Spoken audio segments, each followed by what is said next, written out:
Hi everyone, in today's video we're going to take a look how we can start using the new Stable Diffusion version 3 with our local ComfyUI. It might sound complex, but it's actually very simple, so let's not waste any more time and get started. We're going to start with Stable Diffusion's AI Hugging Face model. This is where they officially released their model. Do note several things. This is not the final model, it's not a fine-tuned model, meaning that the quality and the results will be less than what we will have in the future. And also I guess that in the near future we will see a lot of variations and people starting to train these models and come up with amazing stuff just like any other model. You can read a little bit about the model and how it works. The important thing to understand here is that this model uses 3 different clips, meaning that it transforms the prompt that we make in 3 separate ways. I'm not going to get into the technicality of this process, but it makes the model understand much better the prompts that you're typing. It really is similar to what you would expect from something like DALL-E. And in here you need to take note of the license, that this is currently non-commercial use. This model is released as a testing model, and nevertheless, let's not drill into the issue and see how we can take it already and start using it. So we will have to go to the Files and the Versions tab here, and here you will have several files that we care about. The first one is the SD3 medium safe tensors files. This is the actual weights file, and this is what we want to download in order to use the SD version 3. This is the actual model. Do note that you have several more versions here. This one is actually the model itself, but with all the clips already embedded in it. It can help you save time when it comes to running the model in a simple workflow. You can simply take this model and work in a simple workflow as you do with any other model, but the results quality is much lower in comparison if you'll take the base model and use the clips on their own. So we're going to download the base model, the SD3 medium. I will download it, and in here we also have the text encoders, and inside you will see 3 models that are very important for us to use in the ComfyUI workflow, because we're going to load the model in separate and load the clip parsers also in a separate node.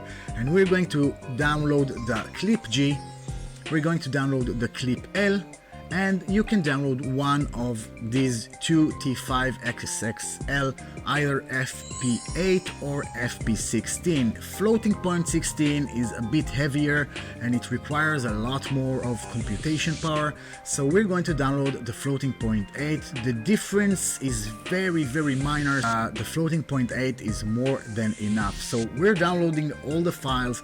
Once the download is done, we will simply copy them into their respective folders. Now while it's downloading, there is another file section that I want to talk about, and if we'll get back to the files and versions, you will see here that you have Comfy example workflows. Stability AI already provided us with 3 different workflows that we are going to use, so we're going to download all 3. This one just shows you the basic workflow, how you can convert a simple text into an image.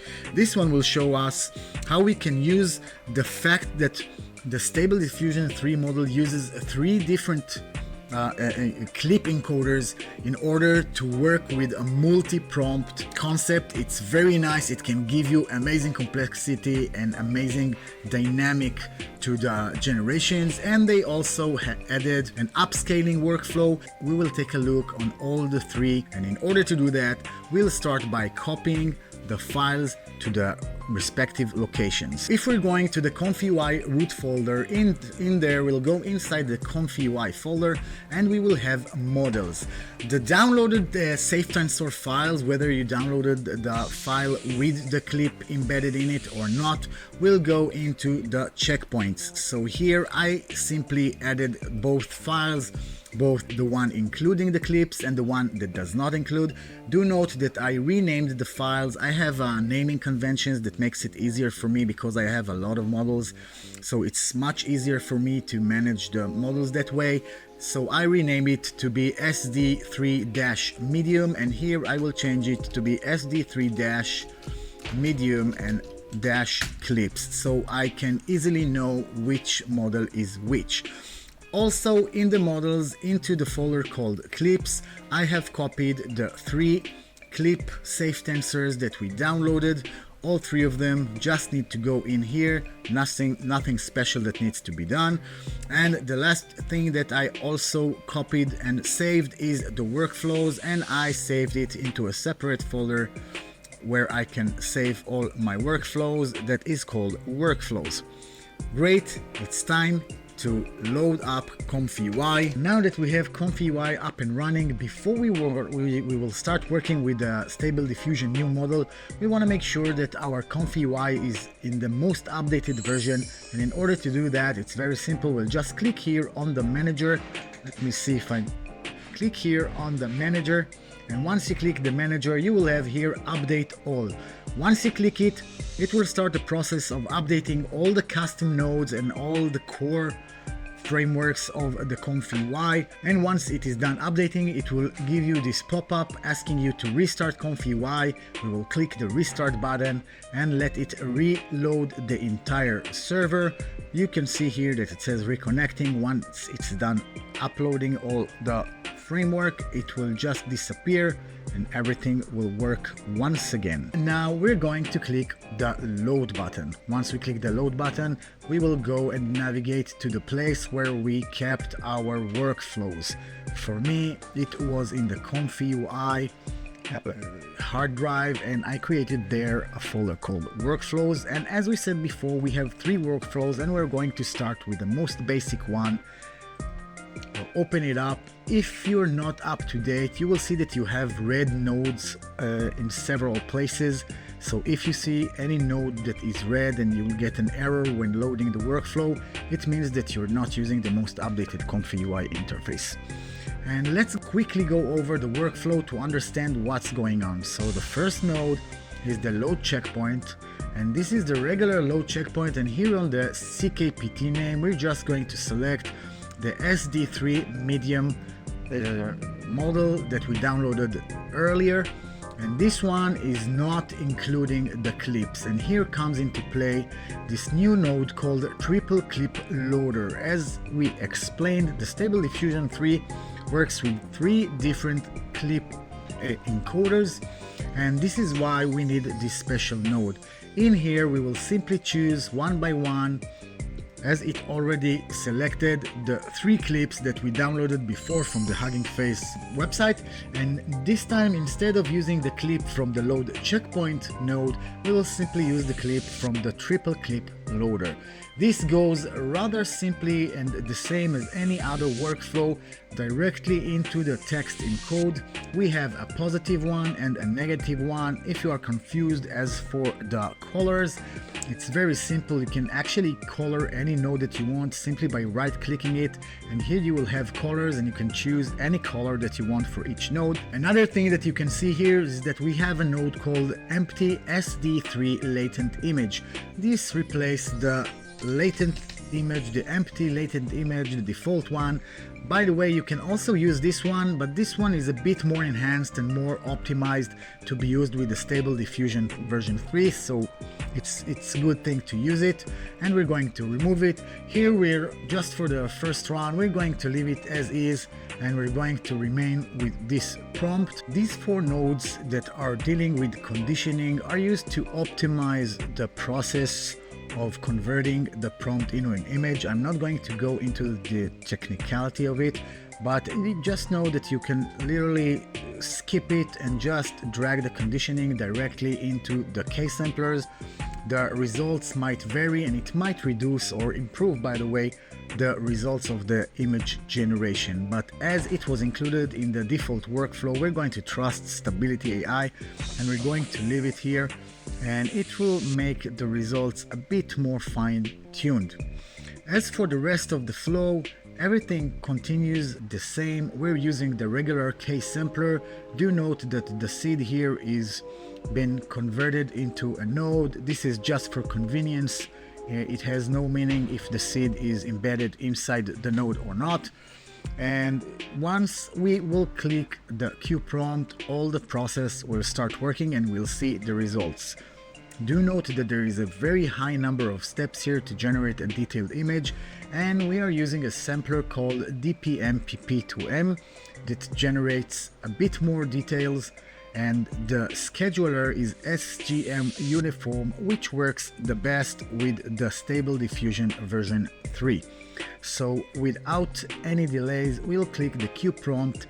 At first run, it takes a bit of time to run until it loads the model and until it loads the clips. Sometimes when you run it, it might seem like it is stuck. Loading the clips can even take 2 to 3 minutes at the first run, so don't be alarmed if it seems like nothing is happening. Give it a few minutes and we will click the Q prompt and skip ahead to see the results. It took some time, but it's done running, and let's see the result. You can see here the lower panel already shows a result. I don't really like this panel, it wastes a lot of space, so we're going to close it and we're just going to scroll to the result, and you can see a wonderful image, a beautiful image, and it perfectly suits the prompt.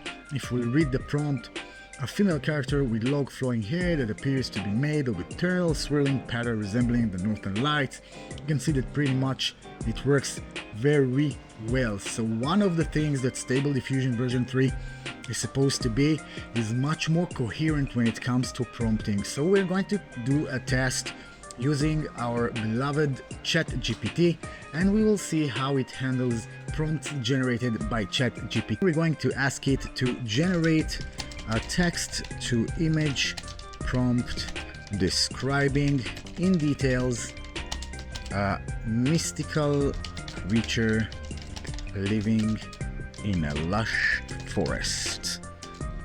Add lighting information, shooting angle, camera type, etc. Let's see what we get. We get a breathtaking scene, captures a mystical creature nestled within a lush. Okay, so it created a very long prompt. We want to tell it to be much more concise, so make it concise and 1 paragraph long. Let's see how it works. In a lush, a mystical creature, an elegant fusion of a deer and a dragon, stands majestically. It is and graceful antlers are born with luminescent flowers rise from its head. Its deep emerald eyes reflect, and there is a long description. You can pause the video and read the description if you like, but I'm going to quickly paste it in here. As for the negative prompt, it is kind of generic, missing lips, missing fingers, not 3D, not bad quality, not poor quality. I usually add the word blurry here, and it works pretty well. So we put in the prompt. Let's click Q prompt and see what happens. This time, because it is not having to reload the entire clips, it works very fast, and you can see here on the case sampler that we will start generating the images. 28 steps is pretty much, it's a pretty high number, but it gives you a lot of details in this case. And let the case sampler run. Do note that the seed is fixed, so there's not going to be versatile images. You can see that it is photorealistic, there is no question about it. You do have a deer with some flowers on his head. I'm not sure it got all the mystical concept, and it missed completely the dragon, so I'm not sure it worked as anticipated. But let's try to make it not a fixed but rather a randomized, and I think we can go with 18 steps, should be fine. And let's click the Q prompt once again. Okay, so you can see it's pretty stuck, it didn't really work, it couldn't understand what the dragon is, and it's a very nice image or generation of a deer, but I wouldn't say it's something I would like. Let's move the conditioning out and do a bypass here. Let's see if it changes the result. In order to do that though, we wanna go to the history. We'll click load on the last one just so we'll have the correct seed, and we'll move it to fixed. Now let's bypass all these nodes. Let's run it again. Let the case sampler run for a few seconds and see what we get now without the conditioning. Let's see how much of a difference we have. Okay, so you can see there's not much different. Once again, the image is very nice, but it's not really following the prompt. Let's try and make it a simpler prompt. Mix of a deer and a dragon in a lush forest, sunlight, wide angle camera, and let's give it a run and see what we get. It's still not there, but it is a better result because now we have some sort of a dragon in the image. I think we need to play with the prompts in order to get the exact results that we want, but for now let's go with more simplistic prompts just to test and see how well the results are. And we'll go here and we will change the resolution to 768 by 1280, and let's say here a portrait photo of a beautiful woman. Let's make her standing next to a field of sunflowers. Let's see how it goes, and let's just to make sure we'll do NSFW and nude so we don't get any unwanted results here. Let's click the Q prompt and see what we get. Okay, so we did nail the prompt, but you can see that the result is not that good. Look at the details of the generations, it's very nice.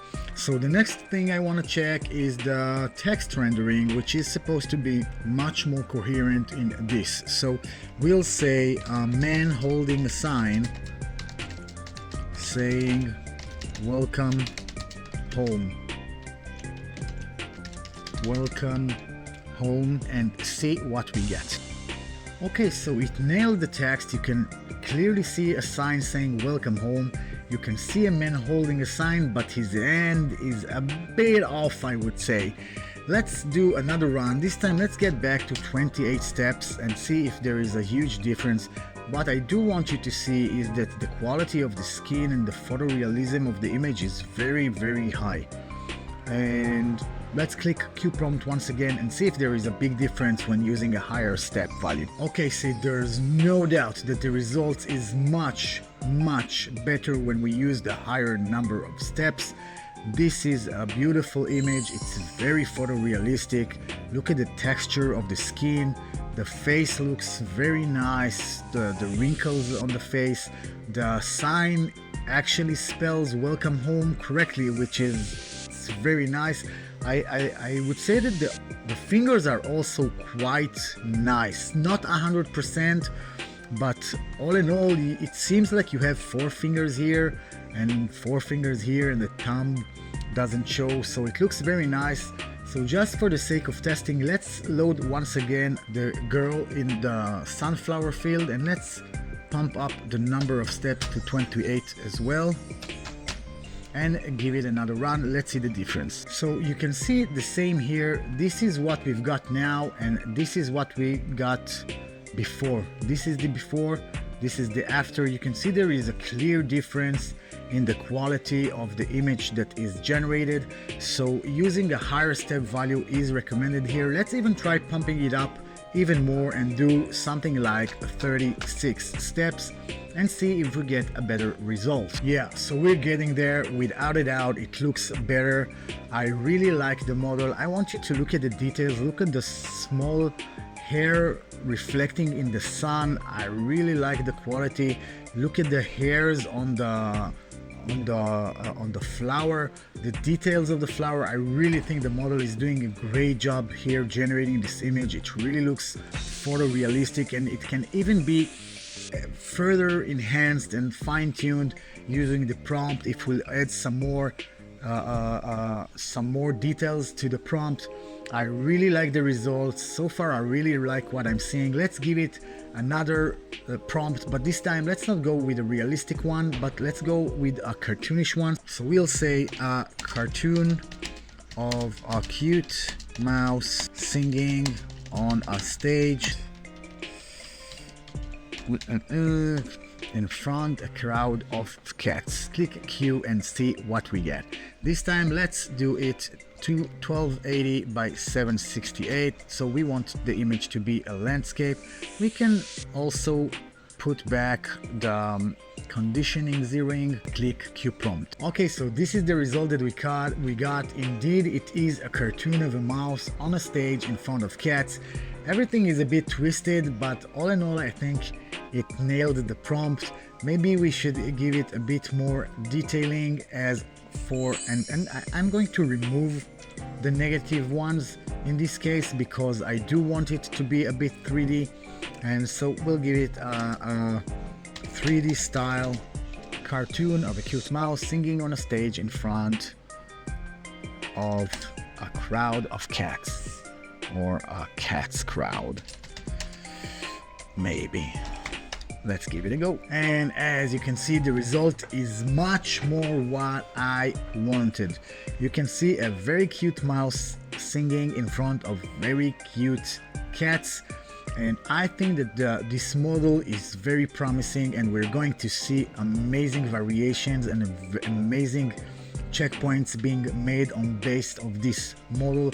I really like what I'm seeing, and I'm going to play with it quite a lot.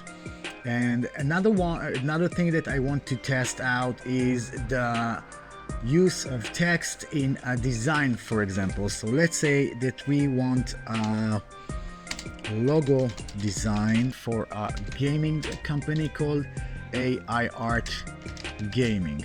Let's see if it gives us something nice. We'll do it a vector art, we'll do it stylized, and we'll do it flight shaded. Let's see if it really works and can give us a good result. I'm not that excited about the icon graphics, but I do like the fact that it generated the text correctly.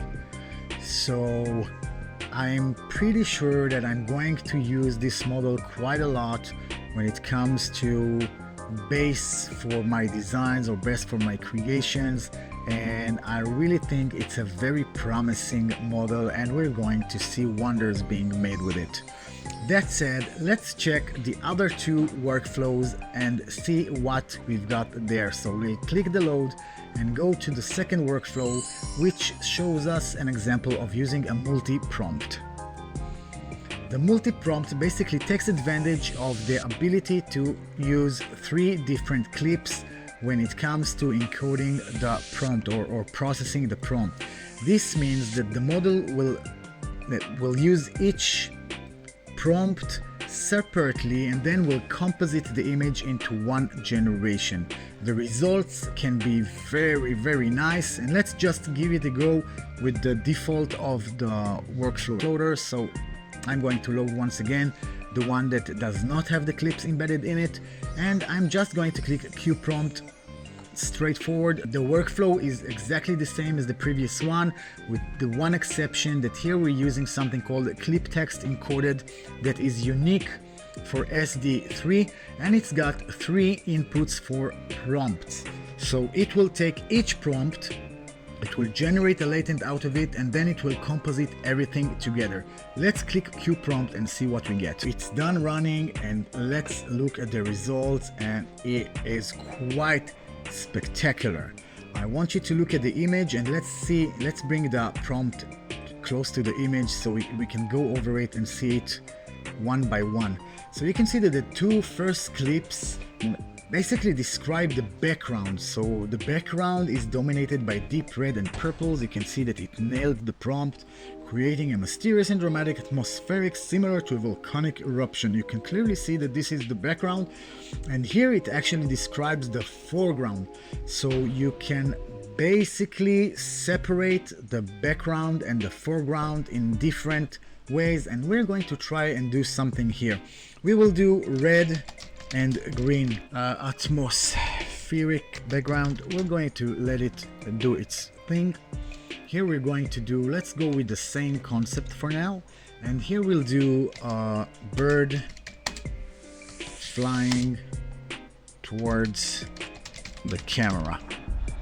and let's see what happens when we click the Q prompt. Okay, so I gave it a go, and you can see that it actually did the background very nice. It is indeed a red and green atmospheric background, and there is a bird flying. I'm not sure it's flying towards the camera, but it nevertheless is a bird flying. So let's try and see what happens if we do like this.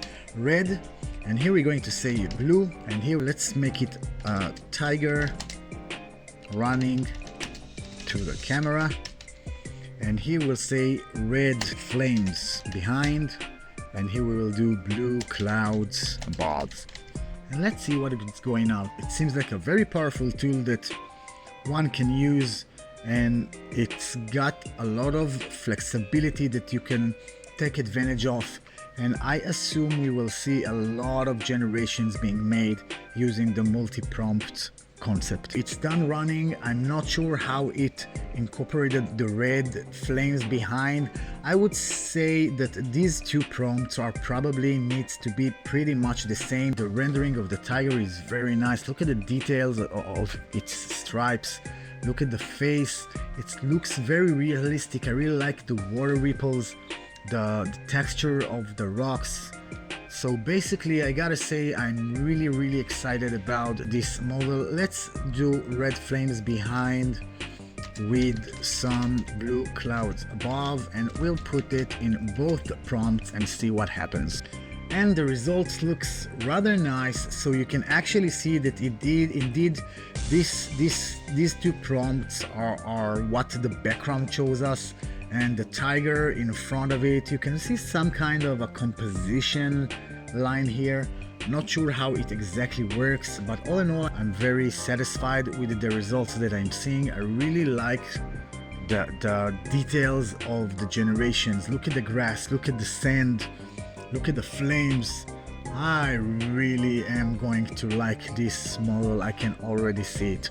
So the last workflows that we're going to talk about is the one for upscaling, and the workflow is rather simple. Once again, you have all the generations the same as the basic workflow, and here you're generating an image, and from here you're using the same model in the Ultimate SD Upscale. I haven't done a video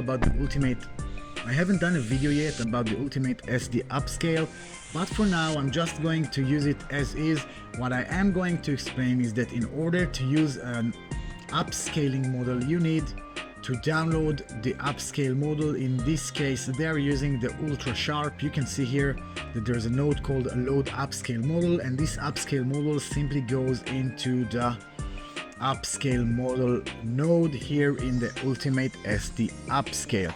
And you can download the ultra sharp model from the beautiful website called OpenModelDB, and in OpenModelDB you have a lot of upscaling models.